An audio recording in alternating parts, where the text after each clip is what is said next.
Mes prières ont été entendues. La bourse chinoise redécolle. Le Hang Seng Index a pris plus 20% depuis ses plus bas du mois de janvier et a commencé un bull market. Alors, l'année du dragon, l'année du pognon, on va voir ce que ça donne. Déjà, on a un changement de narratif des grandes chaînes, CNBC, Bloomberg, qui commencent à parler justement de ce bull market, de la croissance des profits en Chine, top emerging market picks pour le Brésil, l'Inde et la Chine. Voilà, on est vraiment sur un mouvement assez sympathique. So this index is actually up 30% from the bottom. We're still down some 60% from the peak, right? So just to give you a sense of how cheap the market is, but how long the road still is ahead. 2%, wow, 2% up on the Hang Seng Index. I would imagine every single stock on that one is up as well. Alors attention, Starbucks a une grosse baisse de résultats, notamment en Chine. C'est intéressant de le souligner. On voit que certaines entreprises européennes ne tirent pas du tout leur épingle du jeu dans l'empire du milieu.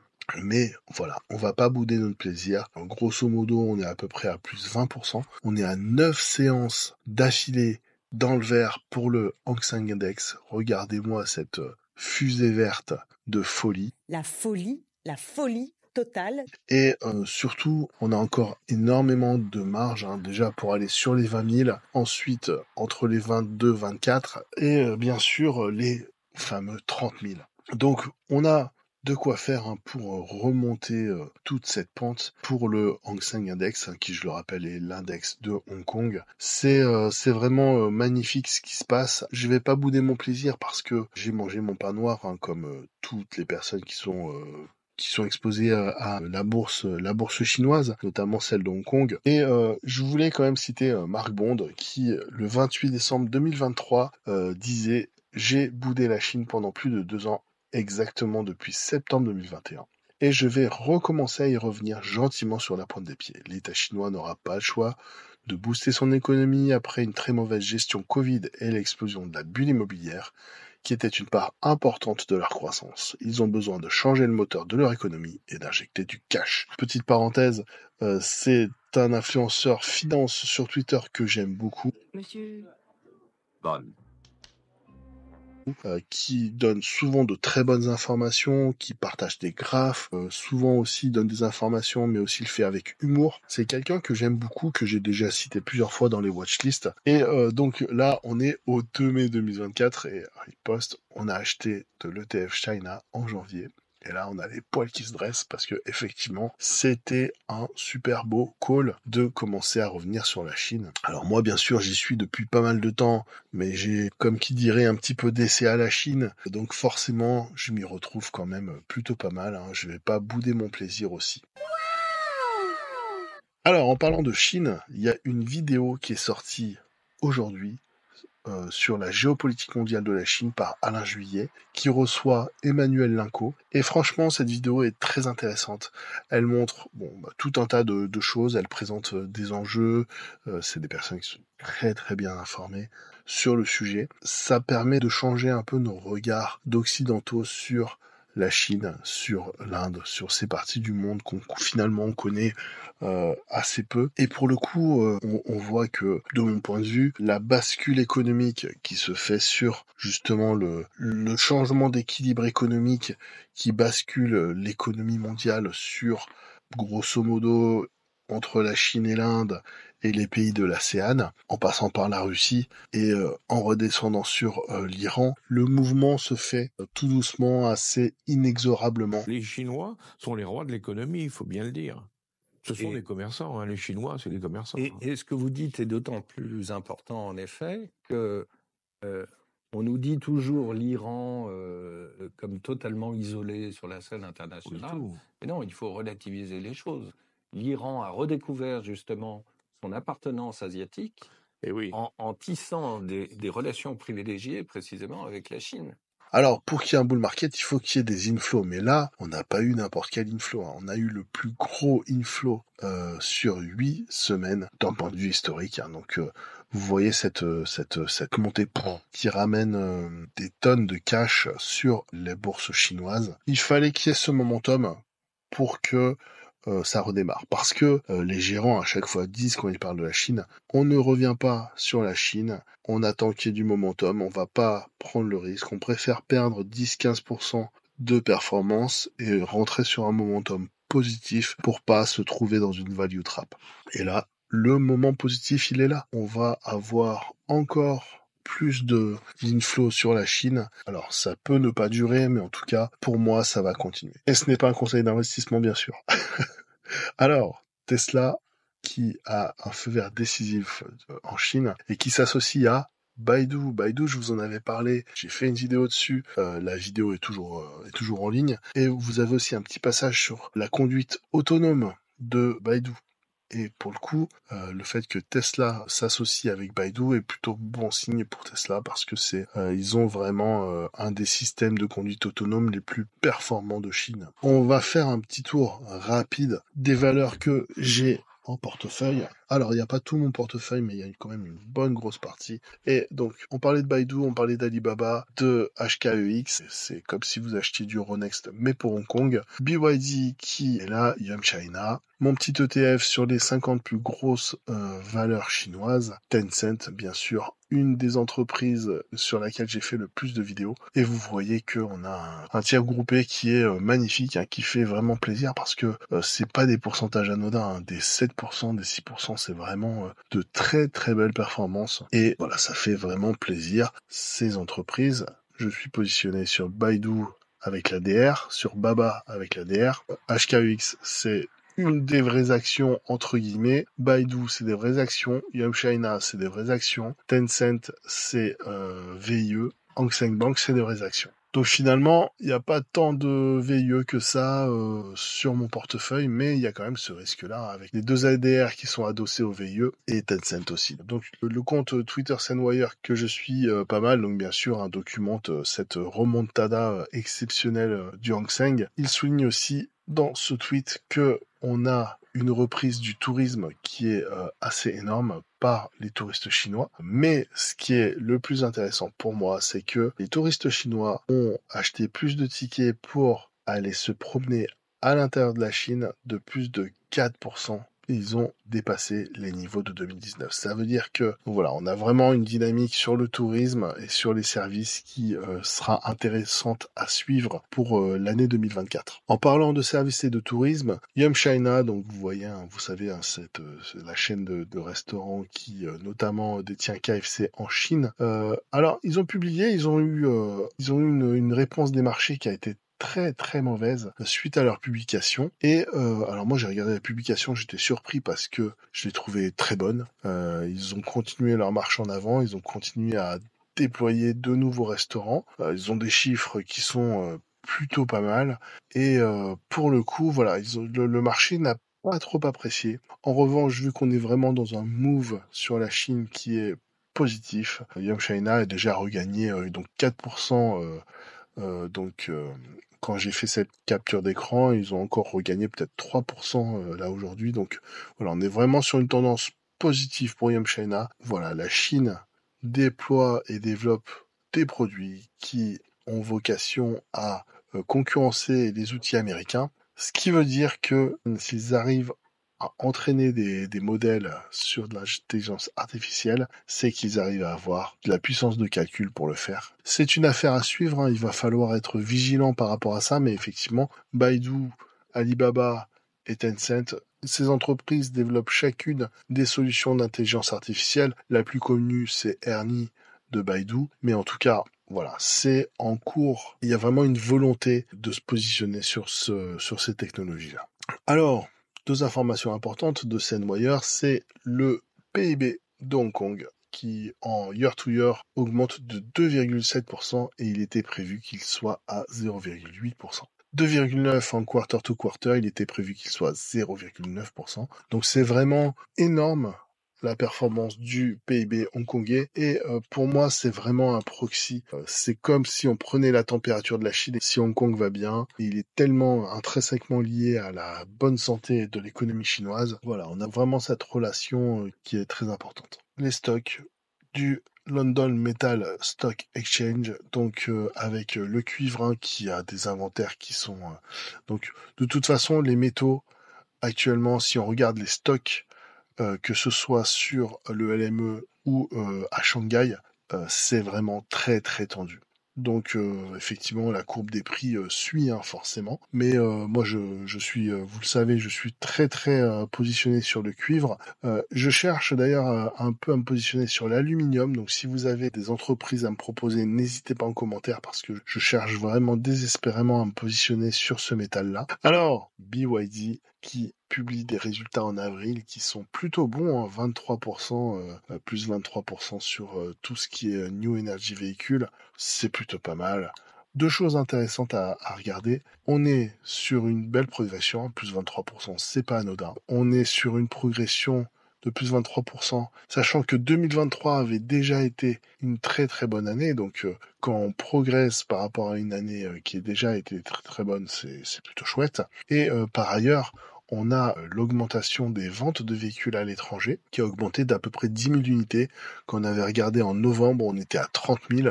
Donc voilà, on a une proportion des véhicules vendus à l'étranger qui augmente. Et donc le plan pour conquérir le monde pour BYD est en cours d'exécution. Donc Minus et Cortex n'ont qu'à bien se tenir. La même chose que toutes les nuits, Minus, tenter de conquérir le monde.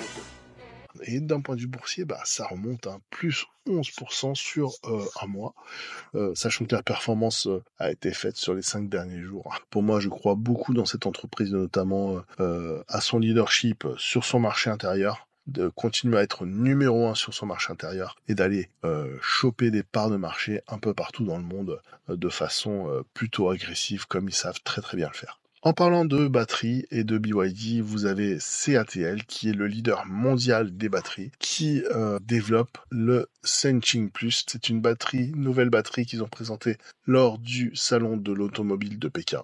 Une batterie LFP, donc lithium, fer, potassium, si je ne dis pas de conneries, et donc qui a une vitesse de charge de 1 km par seconde. C'est-à-dire que vous pouvez recharger 600 km en à peine 10 minutes. Et l'autonomie de la batterie est de 1000 km. Donc on a des innovations qui sont énormes. Et donc bien sûr, pour moi, le salut de la voiture électrique, c'est l'innovation qui va effacer les inconvénients les plus importants de la voiture électrique. Donc voilà, pour moi, c'est vraiment un signe qu'il ne faut surtout pas voir la voiture électrique comme quelque chose de figé. Les innovations sont énormes, il y a énormément de recherche et développement, il y a des milliards et des milliards de capex qui sont dépensés sur le véhicule électrique, et donc on va avoir des véhicules qui seront plus efficients, de moins en moins chers, et qui répondront aux demandes des consommateurs, sachant que le marché chinois est un laboratoire immense, que leur taux d'équipement en borne est énorme et donc qu'ils ont la possibilité de mettre en place de plus en plus de choses pour les véhicules électriques, que ne serait-ce que sur leur marché domestique, la prime à la conversion chinoise pour les vieux véhicules diesel pour acheter des véhicules électriques, la Chine, c'est en cours, est en train de faire ses aides. Notez que CATL a signé un partenariat avec Hyundai Kia concernant cette batterie Shenzheng Plus. C'est important de souligner quand on parle de véhicules électriques, il ne faut pas voir ça comme quelque chose de figé. On a des innovations énormes de plus en plus et tous les jours, et ça devrait faire la différence d'ici à 2035. Alors, on va arriver sur une deuxième rubrique de la vidéo. Je vous présente des entreprises sur lesquelles je me suis positionné récemment et je vous donne mon hypothèse d'investissement. Et par ailleurs, je ferai probablement une vidéo de présentation de l'entreprise à côté. Et là, je vous donne vraiment quelle est mon hypothèse d'investissement. Donc Cisco, entreprise américaine bien connue, qu'on ne présente plus, qui est principalement positionnée sur les réseaux, sur le matériel de réseau, sur les hubs, etc., etc. Pourquoi je m'intéresse à cette entreprise ? Première chose, valorisation. C'est une entreprise qui a un PER à peu près entre 12 et 14, donc c'est vraiment très faible pour une entreprise de la tech au Nasdaq.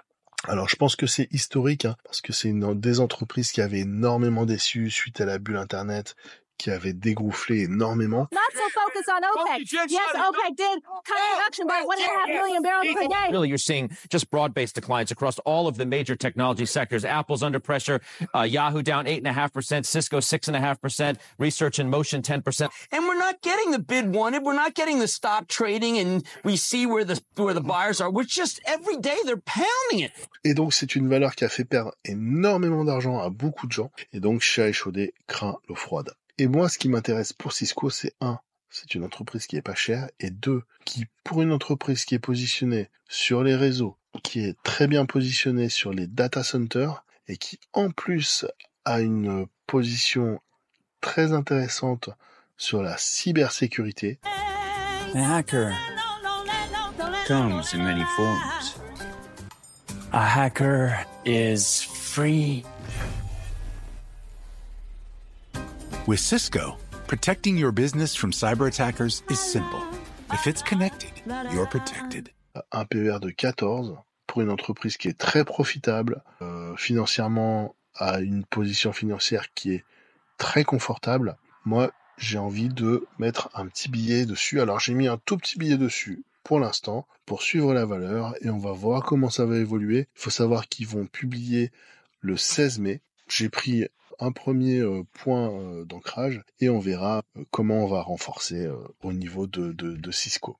Alors, Engan International. Alors attention, c'est un VIE. Il faut savoir que si on achète du Engan International, on va avoir une entreprise, on va acheter des actions d'une entreprise aux îles Caïmans qui réplique Engan International. Voilà, c'est important de le savoir.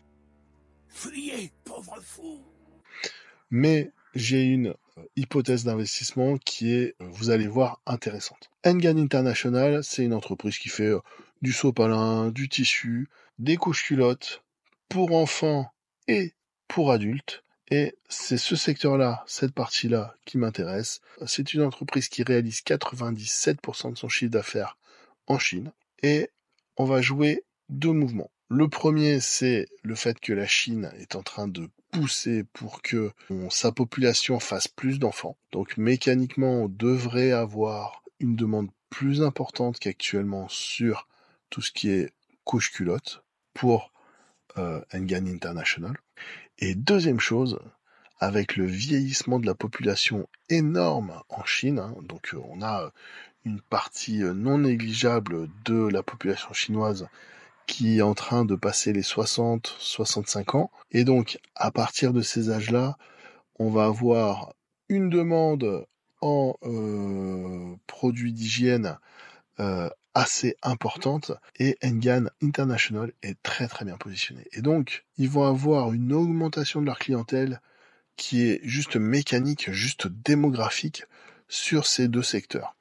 Sachant qu'ils font des produits de consommation courante, ils font pas mal de produits d'hygiène, ils sont très très bien positionnés pour jouer ce double mouvement avec, d'un côté, l'augmentation du nombre de bébés de naissance, et en plus avec le boost des naissances de l'année du dragon, là on va avoir un effet immédiat sur le chiffre d'affaires, et d'autre part, à côté, vous avez le vieillissement de la population, qui fait qu'on va avoir une augmentation du chiffre d'affaires assez substantielle dans les 10 ans qui viennent sur la population âgée. Donc là, on joue vraiment ce double mouvement.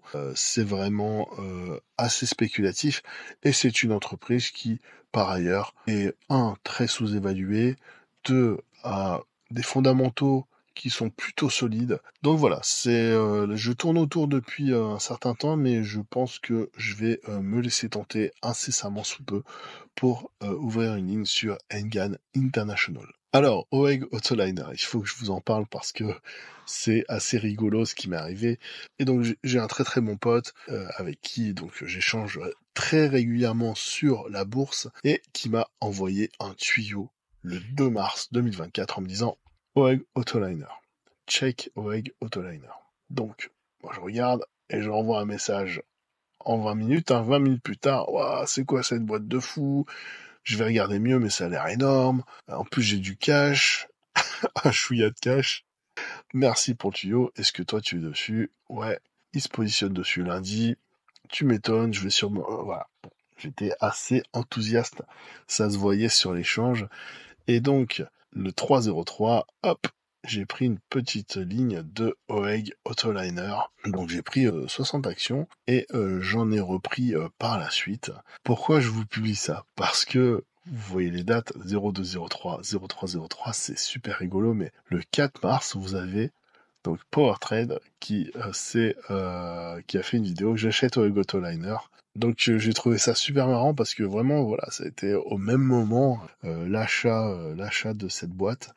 Mais en tout cas voilà, moi je suis très très content de m'être positionné dessus et vous voyez donc il s'est positionné dessus le 4 mars. Hein. Je lui ai pas piqué son idée. Hein. Moi c'est mon pote qui m'a filé l'idée. Hop, j'ai acheté le 3. Hein. Donc voilà. Hein. Me faites pas de procès. Alors, OEG Autoliner, vous voyez la courbe qu'on peut voir. Donc en mars, là, on a acheté à peu près là. Ça s'est vraiment cassé la gueule et après, ça a commencé à bien remonter. Alors notez qu'ici, vous voyez, il y a eu le dividende, le détachement du dividende. Et là, la valeur, elle m'a bluffé. Le dividende s'est détaché le lendemain, plus 13%. C'était radical. Donc voilà, c'est une entreprise qui est vraiment très chouette, qui a une très très belle performance.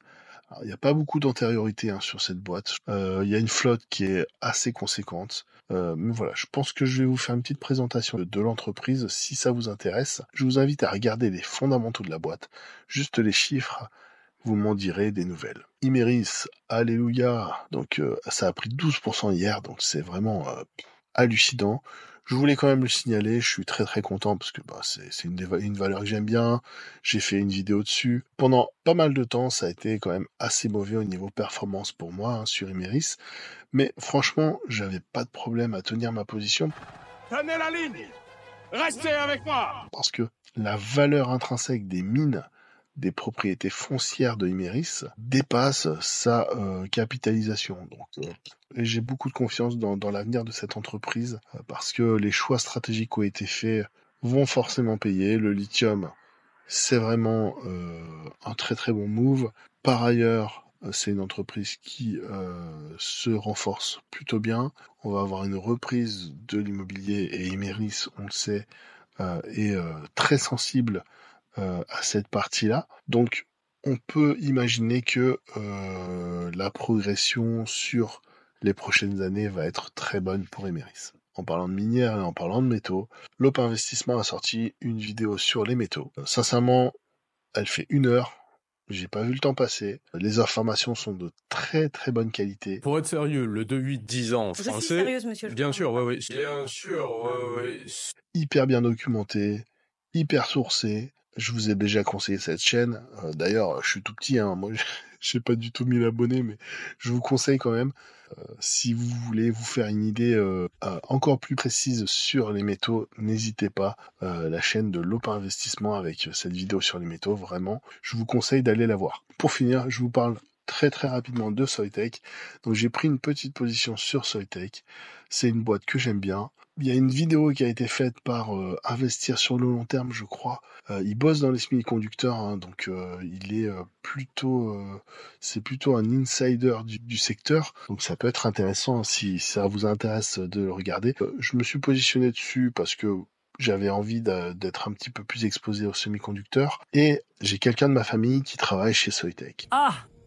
Je sais qu'il travaille beaucoup, je sais que le carnet de commandes est très important. Ils sont limite à refuser des commandes tellement il y a du boulot. Donc voilà, quand on est dans cette configuration-là, d'un point de vue du business, quand vous avez des commandes, c'est le sang, c'est le nerf de la guerre. Donc de mon point de vue, cette entreprise a pris cher, elle a eu des profit warnings, elle a eu un news flow qui était quand même assez mauvais, mais ça devrait se redresser sur les années à venir, d'une part, et d'autre part, le fait que ce soit une entreprise qui est pas mal exposée à tout ce qui est smartphone, on peut se dire que les bons résultats, par exemple, de Qualcomm, peuvent un petit peu tirer tout le secteur vers le haut, notamment de la partie semi-conducteur liée à tout ce qui est smartphone et téléphone portable. Voilà, je suis très content de vous retrouver dans une vidéo. Ça faisait longtemps que j'avais pas pu parler avec vous. Dites-moi quelle vidéo vous voulez voir en premier parmi les entreprises que je vous ai présentées et je vous dis à bientôt. Après, moi, je serais ravi suite à ces échanges, qu'il y ait plus d'actionnaires européens qui rachètent du Total Énergie, ça me convaincra que garder l'action primaire, la cotation primaire à Paris est une bonne idée. Pour l'instant, c'est pas ce que nous faisons. On ne quittera pas la bourse de Paris, on gardera de toute manière, si on fait le mouvement, ce qui n'est pas encore décidé, je vous le dis, on garderait une cotation secondaire à Paris.